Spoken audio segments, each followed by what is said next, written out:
calls to suspend the farm elections next year. Ano pong reaction niyo dun, sir? Well, we're still studying it.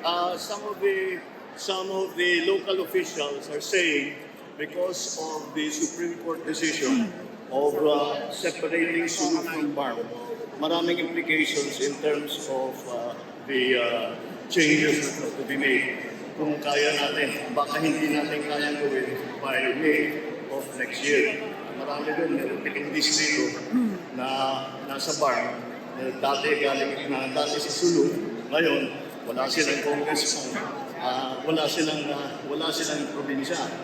Meron ding 8 municipality na walang distrito at walang probinsya, pero nanalo sa plebisito, so kasama sila sa BARM.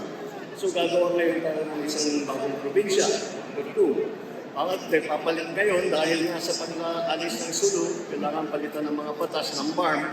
Kaya yung Transition Authority, kailangan trabahuin ngayon para dun sa bagong sistema, dun sa bagong administratory code, sa bagong local government code, sa bagong electoral code, yun ang kailangan ng trabahuin. So, marami tayong hindi nakita na naging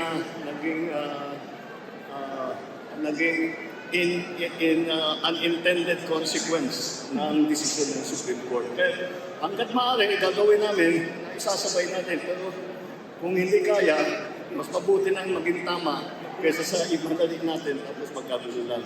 Sir, may timeline kayo sa study? Kasi syempre ongoing rin yung preparations Ay, natin. iba-iba yung mga suggestion